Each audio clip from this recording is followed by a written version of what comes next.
Mr. Begley, members of the board, we do have several items for board discussion this evening.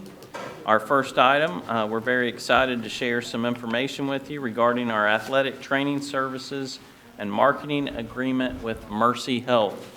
Presenting this evening is our district athletic director, Mr. Aaron Blankenship.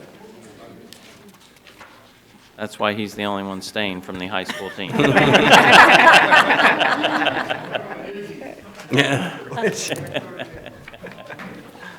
Yes, if we could let the record show that as well. Still staying. Well, I'll start off this evening, just as I want to make sure I say this before he leaves, but congratulations to Mr. Bellamy. One of the things we'll talk about tonight is finding the right people that care about our kids, and couldn't find a better human being than Mr. Bellamy to be in charge of our high school, and so congratulations. Also congratulations to our retirees. Mr. Martin, congratulations. Thank you for all your service, and we have a bright future because of all the work that you put in. So thank you to you and to all of our retirees.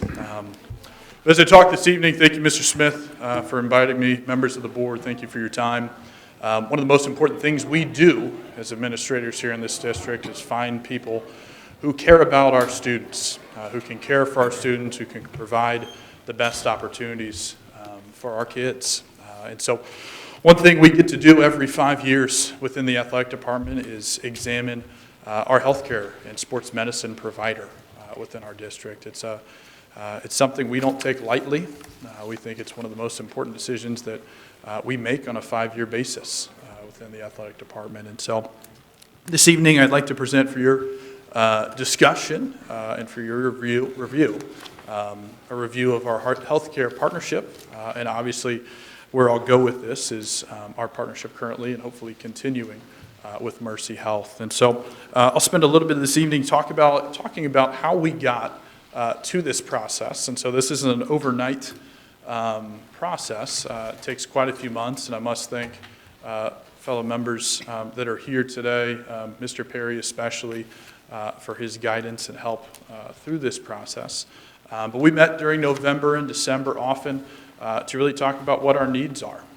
So when we look at this, obviously we talk about a sports medicine contract. We look at the needs of our student athletes, of our coaches, of our community, and then we'll expand from there. What are the needs within our nurses' offices? What are our needs within our health clinic and beyond? And so it's something obviously that impacts our day-to-day in athletics, but we view it as something that our whole entire district is hopefully getting a great partner.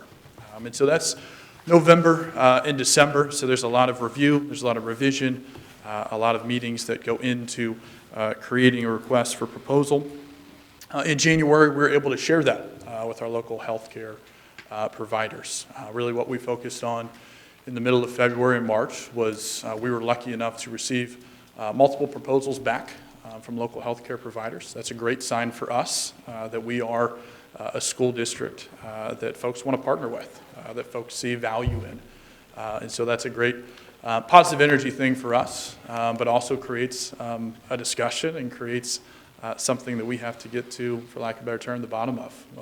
Who's the best partner moving forward? And so obviously, as I mentioned, bless you, as I mentioned, Mr. Perry was a part of that. But in addition, I want to thank Ms. Lane, Mr. Smith, and Mr. Clements for their guidance as well. We met in March, and Mr. Perry and I were able to make our recommendation, and then we're able to share that with them as well. And so, again, as I mentioned before, with our recommendation being Mercy Health, I just wanted to review where we are with them. We have celebrated our 10th year of partnering with Mercy Health.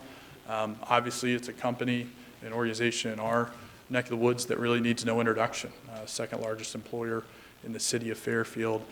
What's helpful for us as a high school athletic program is they are well known and well versed in the treatment of athletes at the highest level.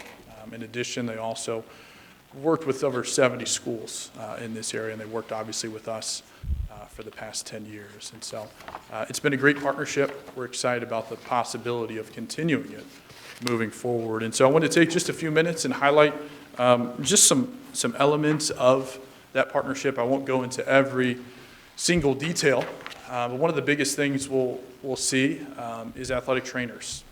These guys are really the faces of Mercy Health on our campus. And so those of you who've had student athletes go through Fairfield Athletics, you can probably name our trainers and have probably spent a significant amount of time with them. We've been blessed to have some great representatives from Mercy Health be with us. Brad Frazier and Ashley Golick have been with us for quite a few years. We're excited about continuing our partnerships with them. But in addition, every year, 3 times a year, we hold a college signing day for our student athletes, where they, get up front, announce where they're going to school, and we give them a chance to thank all the people that have played an important role in their lives. Obviously, parents are almost always mentioned. Sometimes kids forget and come back up and have to remember to thank them. Grandparents, coaches, but then athletic trainers are typically a close third. And so they play such an important role. So many of our students go to see them, in times of need. It could be something small, it could be something major, but they are some of our best representations of building relationships within the athletic department. So super thankful for them. In addition to them being able to build relationships, obviously they know what they're doing. They have a lot of experience. We have a lot of trust in them and feel really good about moving forward with them. In addition to that, physician support, we're blessed with being a school this size to have a team doctor who helps us out here. So Dr. Al-Masri has been with us for the past 8 months. So he's been with us during football season. What is great about that is he obviously is on the sidelines every Friday night for football due to the danger involved in football, but and the injuries involved there. But he's able to see all of our students, is able to use his platform on Friday nights to check in with student athletes that may have been to his clinic, may have scheduled appointments with him, and is just a friendly face that our community has grown to love. So physician support and athletic training, again, as we talk about one of the most important things for our school district, the safety and security of kids on the field of play, Mercy Health helps us provide that as well. The next 2 sections, athletic performance and injury prevention, I'll tie both of those in together. What's so helpful about a healthcare provider like Mercy Health is really the opportunity for them to fill 2 roles, to work with our student athletes directly. Our trainers do that, the physicians do that, but also they've come alongside and helped with strength training, they've helped with injury prevention.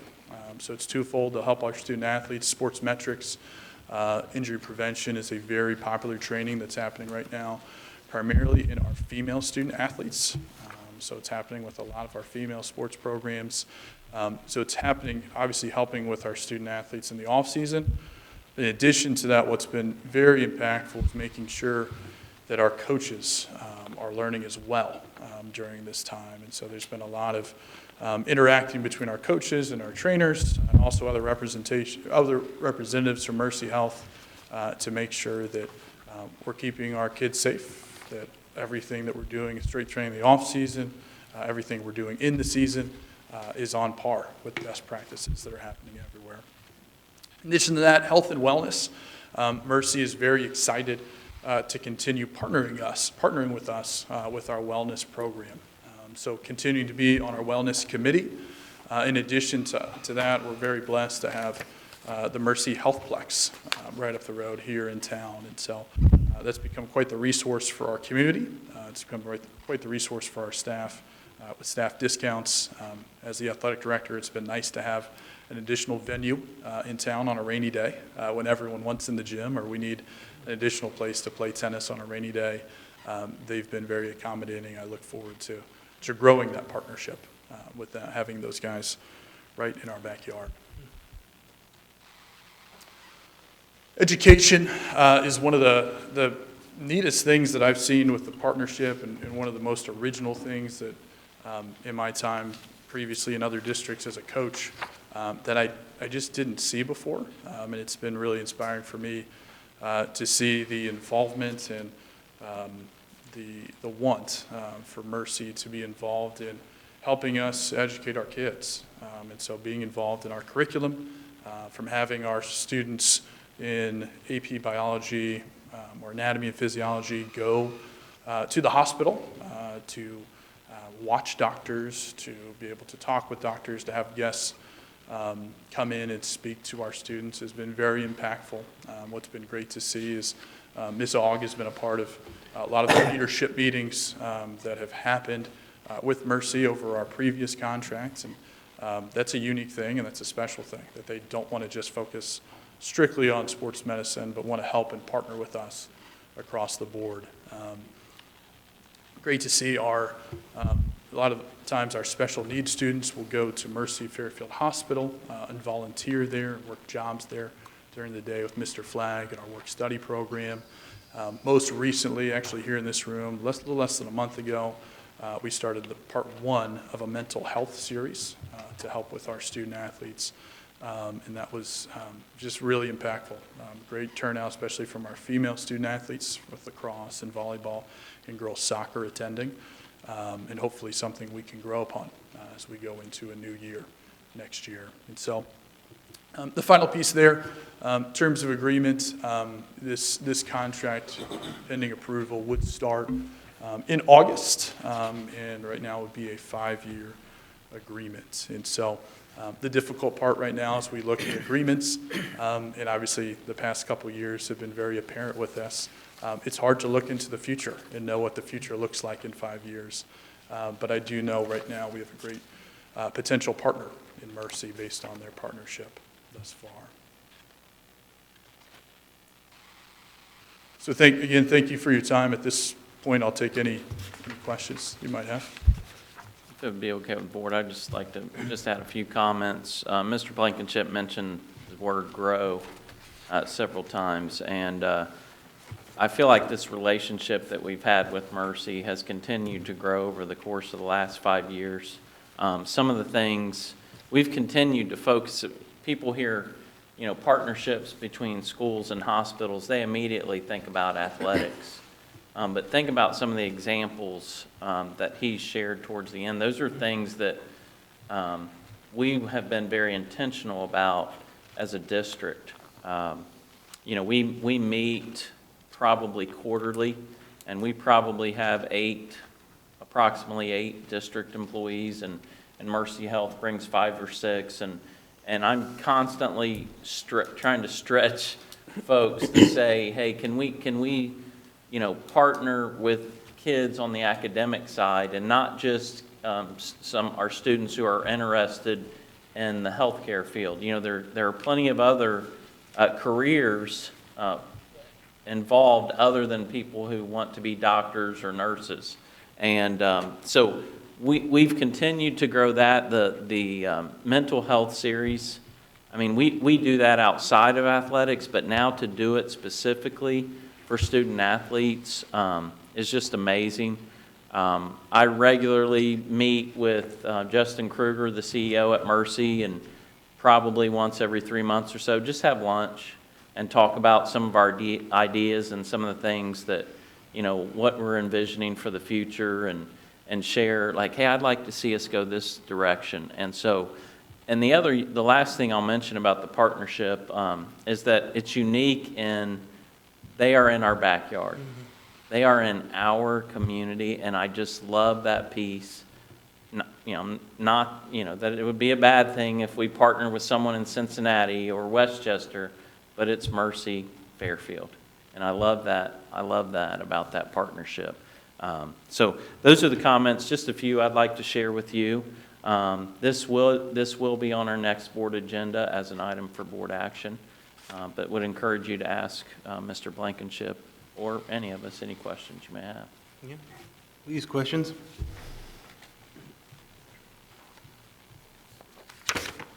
Just comment, Mr. Blankenship, thank you for your leadership as always and caring for the kids.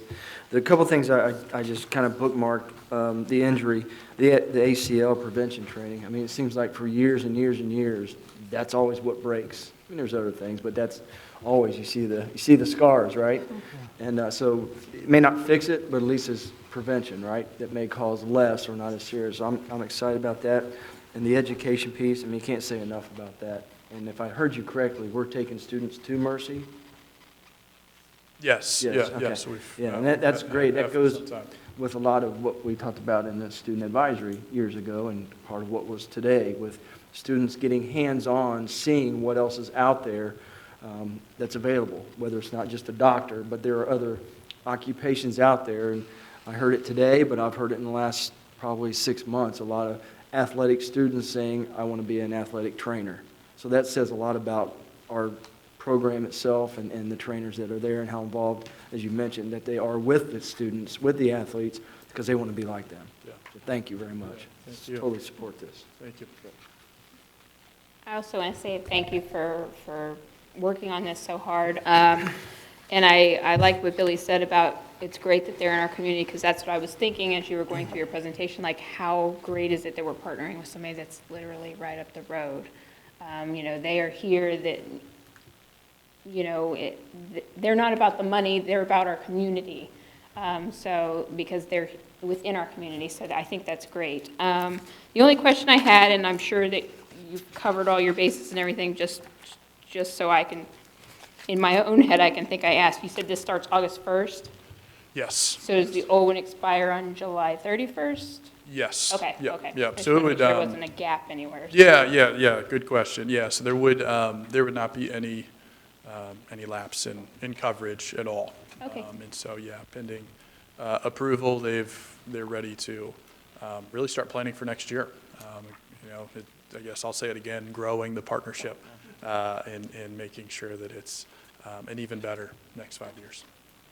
And like I said, I trust that you all have your bases, you know, covered and everything, but just double checking. Yeah, that's all. good question, yeah. Yes, I'd also like to say thank you so much for putting this together. It sounds like it's a great partnership. I love the fact that our kids are benefiting academically from being exposed to the healthcare field. And Mercy Health is a great institution. My own doctor is a part of the Mercy Health family, and I'm very happy with her. So I am just impressed with it overall, and I'm glad that this is happening for Fairfield City Schools. Thank you so much for your diligence and hard work on it. Great, thank you. Mr. Smith referenced Mr. Kruger, and Mr. Clark and I serve on the Fairfield Community Foundation with Mr. Kruger, so it's great that he is engaged actively within our community, obviously partnering with our schools. He's a real asset to the area. So we hope this partnership goes a long, long time. Thank you for your efforts. Thank you.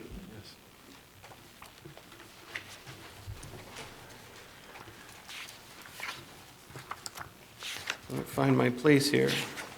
I think we're ready for the book, Yep, the book we are. review. Yep, our next item for board discussion is our book study. And we will be discussing pages 135 through 187 of The Power of Positive Leadership. And this will be our final discussion for this school year.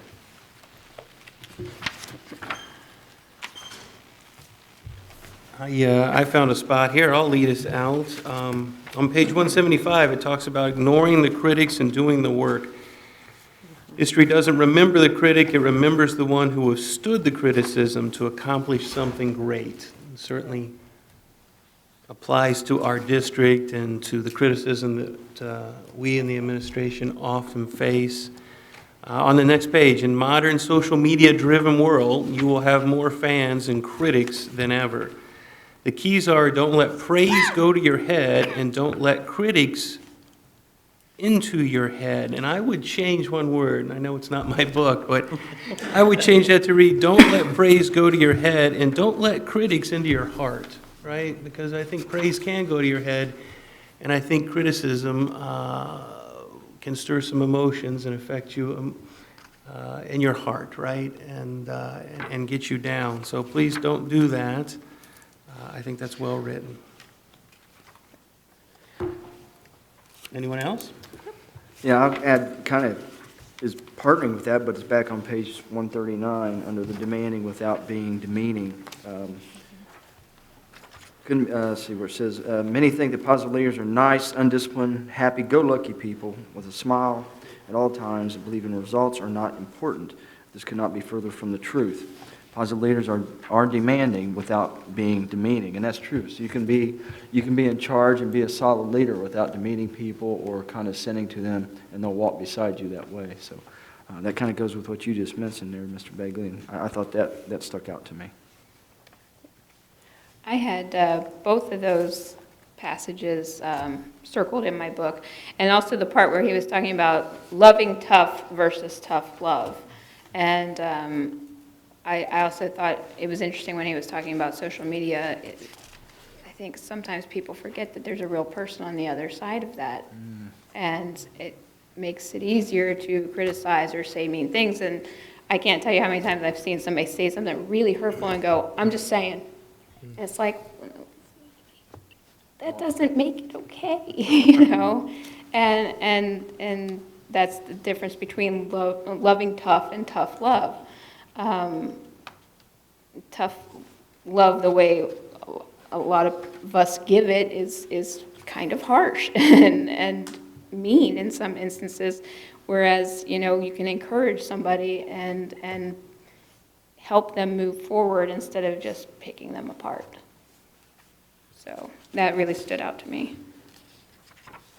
I think some of the things that stood out for me, it is the idea that there is no finish line and the section about grit.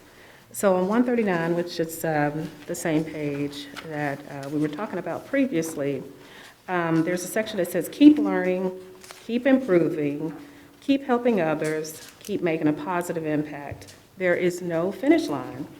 I think that dovetails well into the section on 169 where he talks about grit. He says, grit as the #1 predictor and factor of success. It's not talent, title, wealth, or good looks. It's grit. The ability to work hard for a long period of time towards a goal, to persevere, overcome, and keep moving forward in the face of adversity, failure, rejection, and obstacles.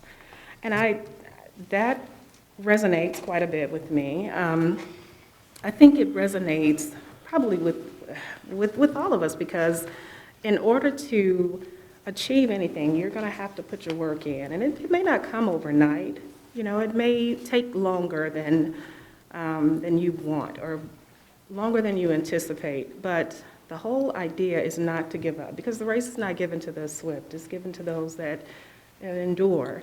So that, to me, is very important. If there was one thing that I would tell all of our students who are graduating and moving forward, as you will have these different obstacles that you face, don't give up.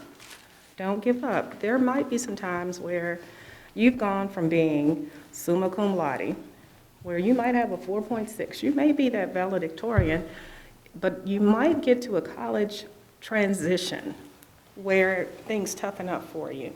Well, it might get tough, but that's when you dig in and you keep going and you get that breakthrough. So for all of our kids, for everyone, the idea of grit and determination, that's the key.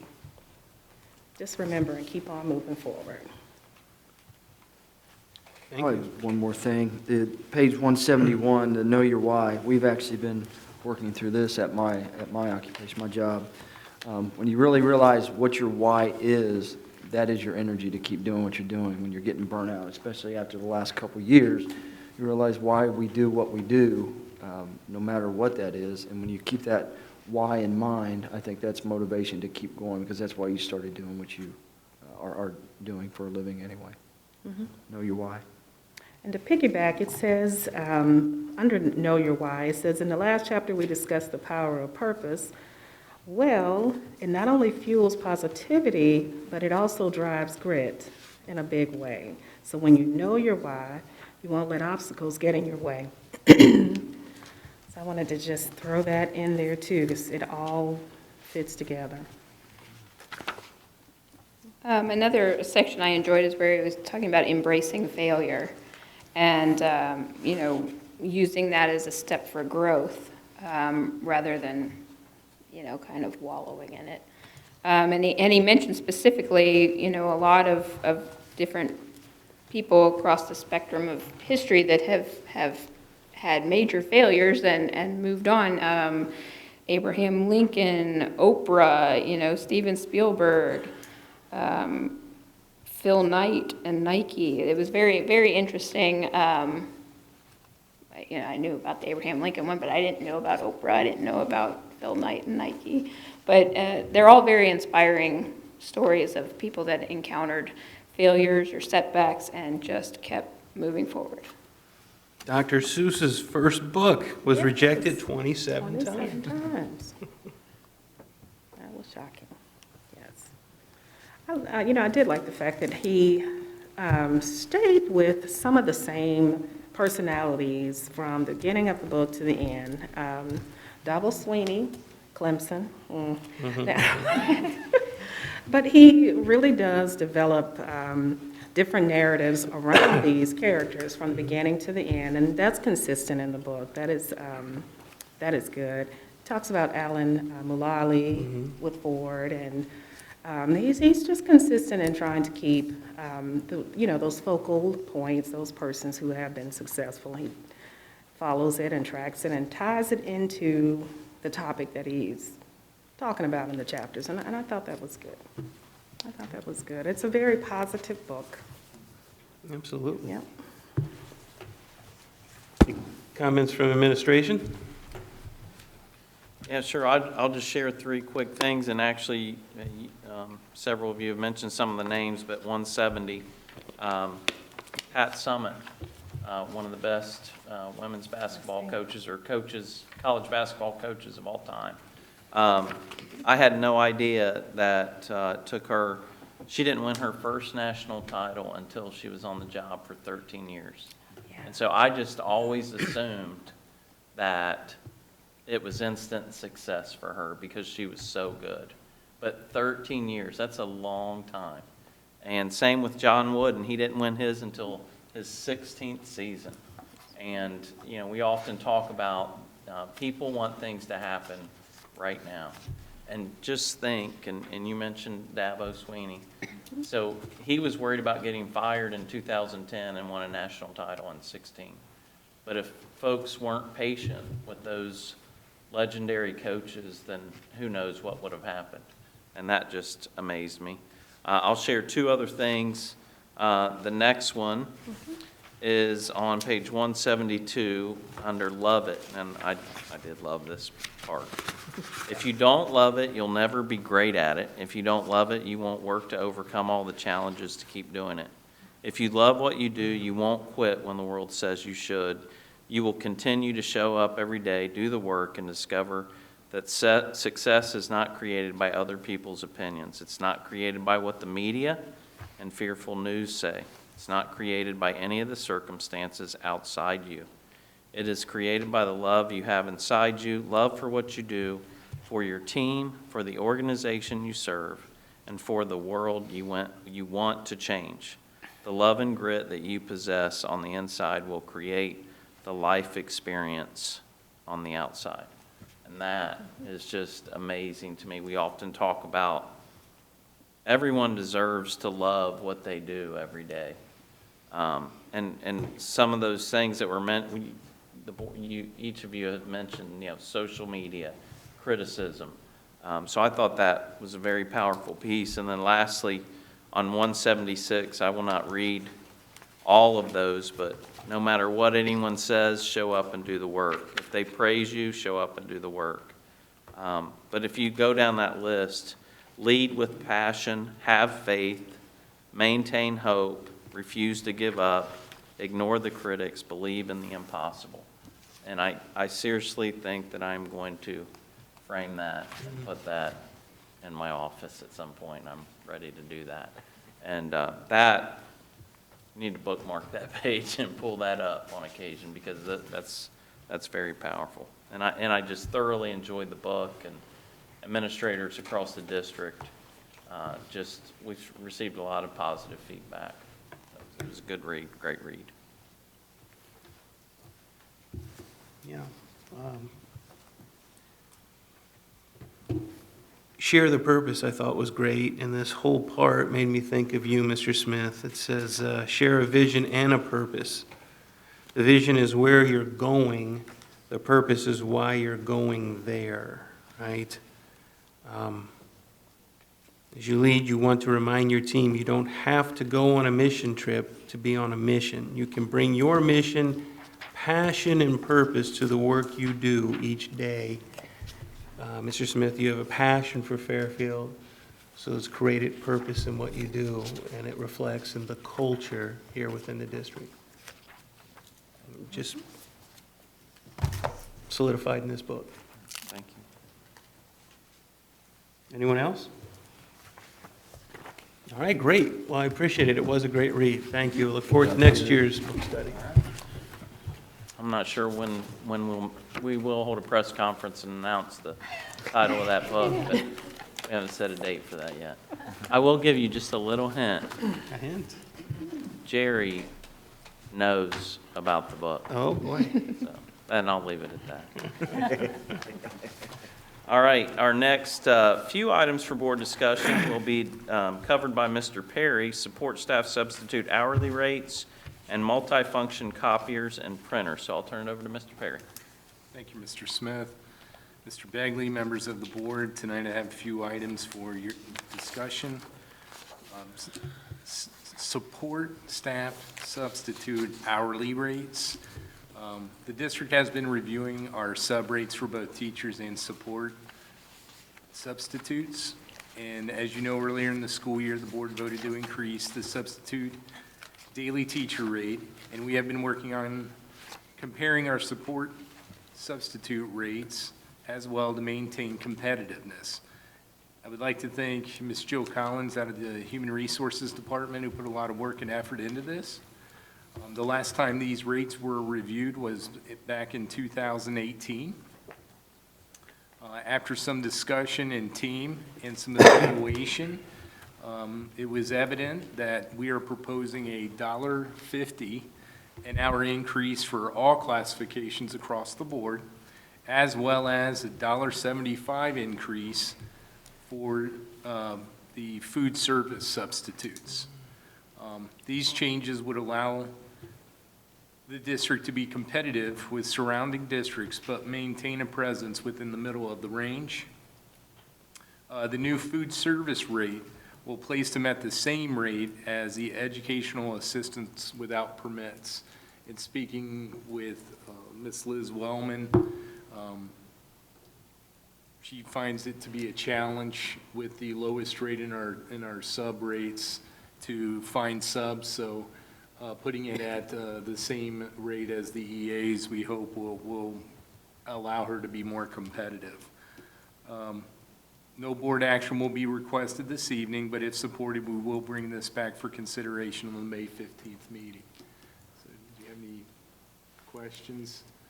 It's kind of odd when we were looking at the spreadsheet with all the rates that it just kind of jumped off at the page that $1.50 across the board just kind of put us almost right across the way, right in the middle where we try to be. So that's why that was evident.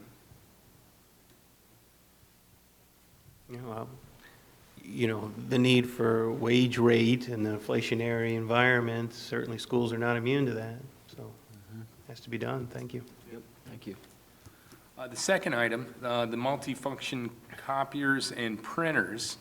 Over the past month or so, Mr. McKinney and I have been working through the process of identifying a vendor to provide these services for the district. We created and published a request for proposal.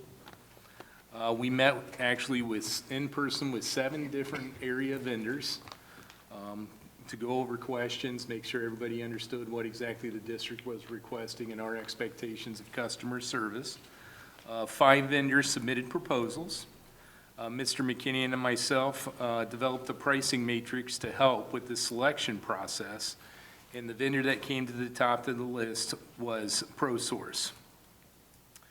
ProSource is a well-known local copier and printer service vendor. They actually have worked in the district in previous years, and they also work with a multitude of districts. At the end of the day, it was, their pricing was head and shoulders above the rest. We were very excited to see the rates that came out of this process. I will bring a multi-year agreement to the board for the May 5th meeting. Once it has been finalized, we have not finalized all the details of the agreement to make sure we're all on the same page, but nothing that jumps off that will be a hurdle that we won't be able to overcome. And then this is an important timeline because the rollout for this upgrade will occur during the month of July. One item I forgot to put in here, but that was part of our process. Mr. McKinney went around and met with all of the buildings and the administration, as well as we sent out some communications to collect feedback from them to understand from their perspective what is the needs from them and their staff. And we tried to address those through the process to make sure that we selected the vendor that suited our needs. So we're pretty confident that through this process, everyone will be pretty pleased. Good. Any questions? Great, thank you. Thank you, appreciate it. All right, up next, we have some discussion around some board policies, and it looks like Mr. Martin and Mrs. Aug will be leading those discussions. This time, I'll turn it over to Mr. Martin. Thank you, Mr. Smith, Mr. Bagley, members of the board. We have 8 policies and regulations that we want to bring to you this evening to discuss. I'm going to cover the first 4, then Mrs. Aug will cover the second 4. And these policies, the first one here is policy EEAC, and then parentheses it says also JFCC. That means that this policy appears twice in 2 different sections of our policy book. So it's the same exact policy, so I'm only bringing one of those to you this evening, but the JFCC will also change. This one is, and the new title is Student Conduct on District Managed Transportation. In the past, it was just called Student Conduct on School Buses, but because we have more vehicles than just buses, vans and other things, we're changing the title. This policy was last updated in 1997, so it was ready for a pretty good revision. And in addition to revising the title, we're trying to bring all the language current with OSBA sample policy. They started the change because there was a change in the Ohio Administrative Code, and this is reflecting those changes. Some of the other changes in here, I've already mentioned that the term bus has been replaced by vehicle so that it's more than just the bus. We've talked about the policies and procedures. The policy states that those are discussed by both administration and transportation personnel before the policies and procedures are finalized, so everybody's on board with them. It's also added in here that we have the right to suspend a student from district-managed transportation. That wasn't in the old policy. It tells the limit that we can suspend them. It's for up to 1 school year, and then it talks about the due process, which there's really very little due process other than notification of intent to suspend.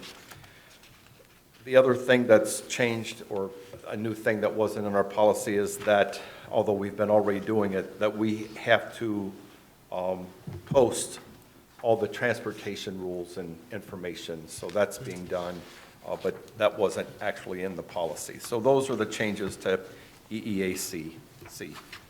Any questions about those? All right. The same regulation is also being revised, EEACC-R-1. Same thing, we're changing the title to talk about district-managed transportation, bringing all the language current. The rules, the language has just been tweaked, mostly grammatically, no big changes. The 2 significant changes is in the past, the rules said that students could never eat on school buses. And that's changed because there are sometimes students who have to eat on school buses. Maybe they have an hour ride and they need food because of a medical condition. So it makes allowance for that. Or if school buses are used for lengthy field trips outside the regular routes, they may be granted permission to eat food, so that has changed. And then the other piece is bringing this policy or this regulation up with the latest terminology regarding tobacco. That's been changed to nicotine products, so it's more sweeping and wide, a little wider angle at it. But that's basically the changes to the regulation. Any questions about that one? Mr. Martin, it looks like number 14, there's too many Rs and the word carry. Okay. Number 4, yes, thank you very much. I'll make that change. Thank you.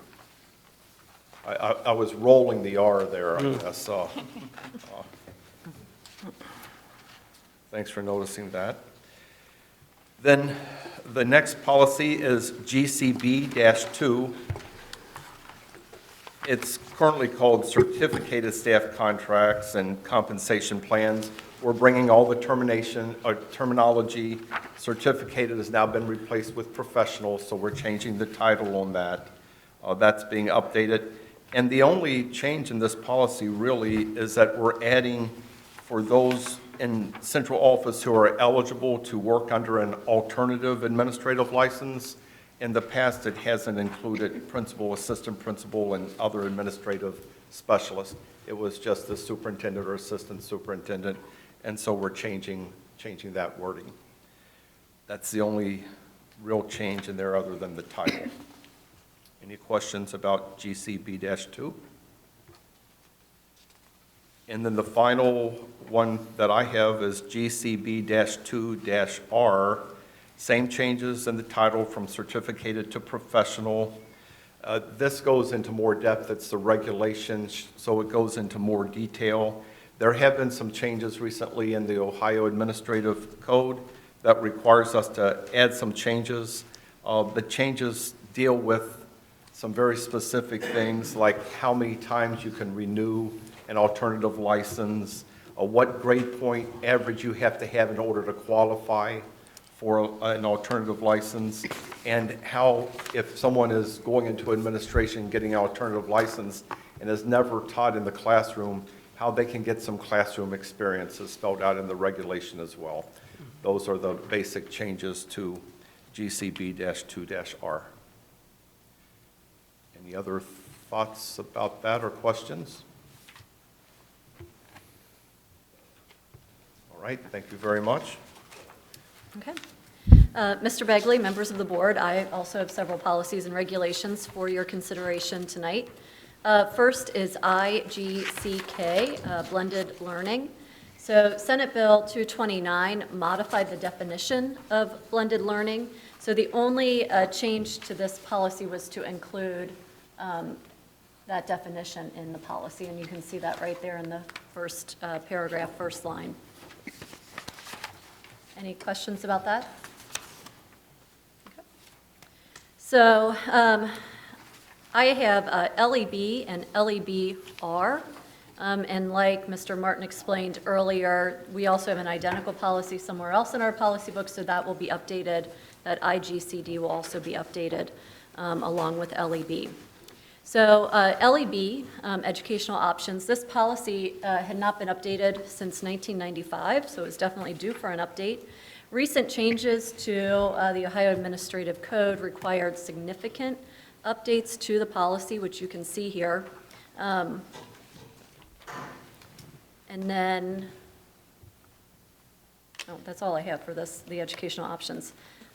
So we have LEB there.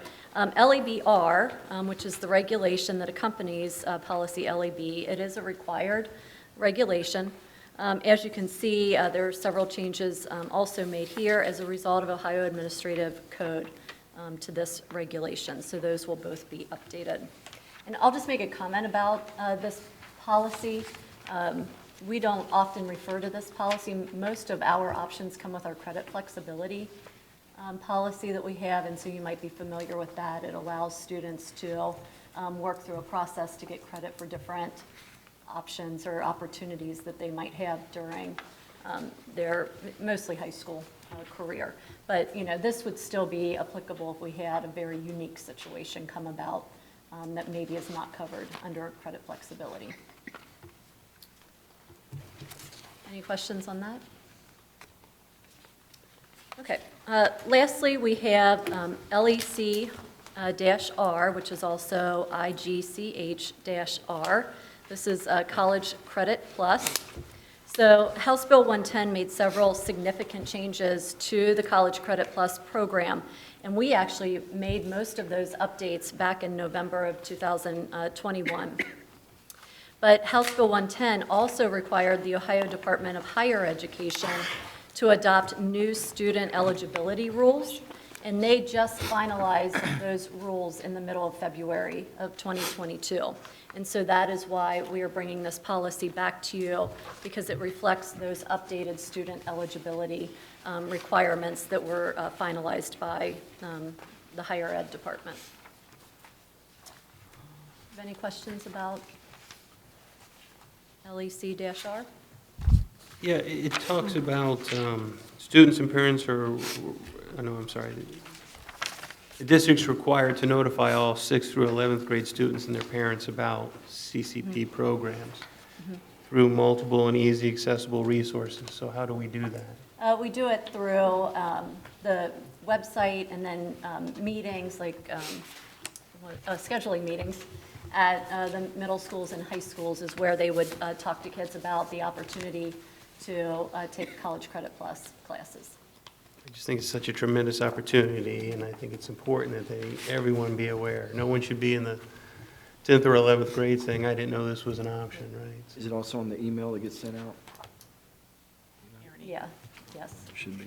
Parent newsletter, parent emails, yes. Thank you for confirming that. Yeah. Now, one of the things that I know with the CCP program, is my daughter has benefited from it, and I think it's a great program. There's like a mandatory meeting that you have to attend. Yep. And that pretty much will get you all the information you need, but you've got to attend that meeting. So that's something that parents would want to be aware of, and they do provide that information. The schools definitely do. I do have a question. There have been some changes here. Let's see, this is under, student eligibility. So the only things that they're requiring here, students have to have this 3.0, unweighted. All righty.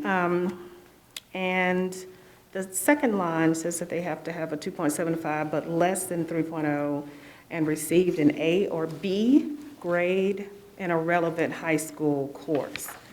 How is that going to be specifically, I guess, determined when they're looking at whether or not that particular grade is relevant to some CCP class? Is that just determined by the counselor, or are we going to put some guidelines behind that, or? Well, we haven't had the situation come up yet. Right. From what I am gathering about these changes, they are looking at really expanding the ways that the kids can have access to CCP courses. And so it's really more about it is about the grade, but it's more about whether or not they've had a relevant course experience that might give them some foundational knowledge and academic vocabulary that would support success in a college course.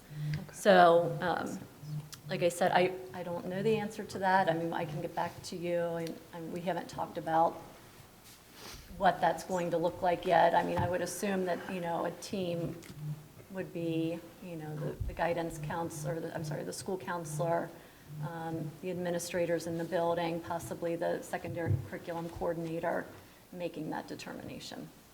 Gotcha. Okay, thank you.